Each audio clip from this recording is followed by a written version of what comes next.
தளபதி விஜய் படத்தோட ஜனநாயகன் படத்தோட மோதுகின்ற திமுக அரசு.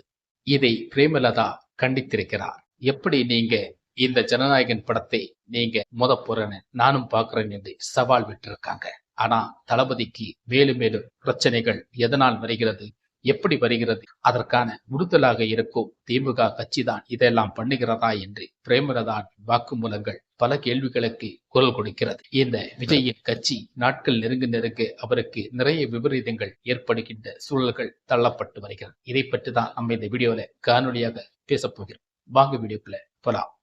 சட்டம் ஒழுங்கு சரியில்லாம இந்தியனுக்கு சாவை கிடையாது. இந்த இந்தியாவின் அனைவருக்கும் வணக்கம். தாவேகா கட்சி தலைவரான தளபதிக்கு நமக்கு தெரியும், அவருடைய கடைசி படம் தான் ஜனநாயகன். அதுக்கு பிறகு அவர் இன்னொரு படத்தை இதுவரைக்கும் புக்கிங் பண்ணவில்லை. இந்த படம் தான் எனக்கு கடைசி படம் என்று ஆணித்தரமாகவும் சொல்லியிருக்கிறார்.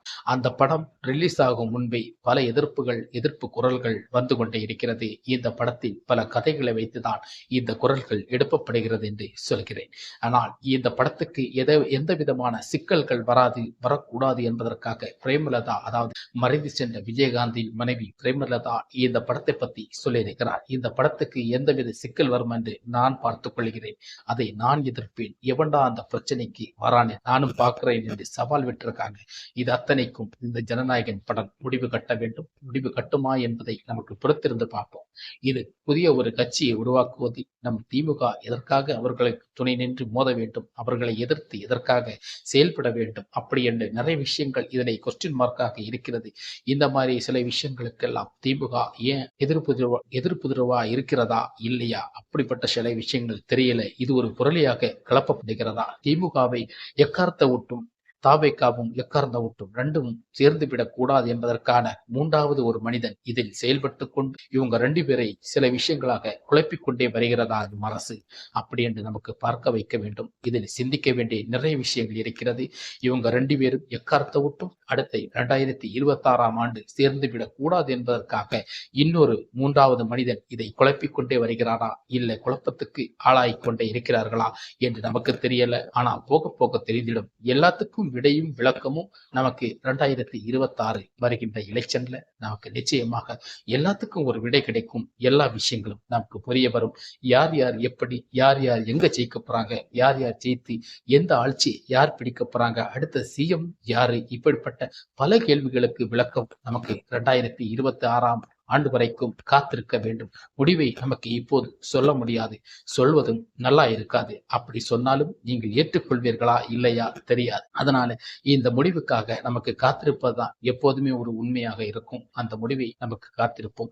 இந்த ஜனநாயகன் படத்துக்கு வருகின்ற எதிர்ப்பை பிரேமலதா எப்படி சமாளிக்கப் போகிறார், அதற்கு அந்த படத்துக்காக வேண்டி வாக்குவாதம் கொடுத்திருக்கிறார். நீங்கள் மோதி பாருங்கள், நாங்கள் பார்த்துக் கொள்கிறோம் என்று சவால்களை எப்படி சமாளிக்கப் போகிறார் தளபதி விஜய். இப்படிப்பட்ட பல விஷயங்கள் ஓடிக்கொண்டிருக்கிறது. இது சில நேரங்களில் உண்மையா பொய்யா அப்படி என்றும் நம்மளை சிந்திக்க வைக்கிறது. நிச்சயமாக இப்படிப்பட்ட அரசியலில் சில விஷயங்களை நமக்கு சிந்திக்கத்தான் வேண்டும். ஏன்னா இதுல ரெண்டு பேரை இணைய விடக்கூடாது என்று மூன்றாவது ஒரு மனிதர் குழப்பிக்கொண்டே இருக்கும் காலங்களாக இன்றைய அரசியல்கள் நவீன முறையில் செயல்பட்டு கொண்டிருப்பது உங்களுக்கு தெரியும். மாடல் ஆட்சிகளும் அப்படித்தான், வல்லுநர் ஆட்சிகளும் அப்படித்தான், குறைந்த ஆட்சிகளும் அப்படித்தான். சில விஷயங்கள் இருக்கிறது. யாருக்கு போட்டி இல்லாமல் இருக்க போகிறார் என்பதும் நமக்கு புரியாத புதிர் என்பதுதான் அரசியலோட நூலகம். அந்த நூலகத்தில் நமக்கு செயல்பட்டா பல சிந்தனைகளோட நமக்கு இருக்க வேண்டும். அப்படித்தான் நீங்க சிந்திக்க வேண்டும். ஓகே ஃப்ரெண்ட்ஸ், இந்த மாதிரி சிந்தனைகளை அடிக்கடி கொடுங்க. அரசியலை பத்தி நமக்கு தெரிஞ்சுக்கணும், அரசியல் பத்தி நமக்கு புரிஞ்சுக்கணும். அரசியல் எப்போதும் மக்களுக்கும் ஒரு ஜனநாயகத்தில் வாழ்கிறோம் என்றால் ஜனநாயக மக்களுக்கு எப்போதுமே சில விஷயங்களை நமக்கு தெரிஞ்சு வச்சிருக்க வேண்டும், புரிஞ்சு வச்சிருக்க வேண்டும். யார் தவறு செய்தா, யாரு நல்லது செய்தா என்று நமக்கு ஆராய்ச்சி திட்டம் போட்டு செயல்பட வேண்டும். அதில் எக்கார்ந்த ஒட்டும் உங்கள் திட்டத்தை வீணடிக்காதீர்கள். அடுத்த எலெக்ஷனில் நமக்கு மறுபடியும் சந்திக்க வேண்டும். அதுவரையும் காத்திருப்பேன். மீண்டும் இது போன்ற வீடியோக்களை நீங்கள் பார்க்கிற வரை நம்ம சேனலுக்கு சப்ஸ்கிரைப், லைக் எல்லாம் பண்ணுங்க, ஷேர் பண்ணுங்க. மீண்டும் சந்திப்போம். வணக்கம்.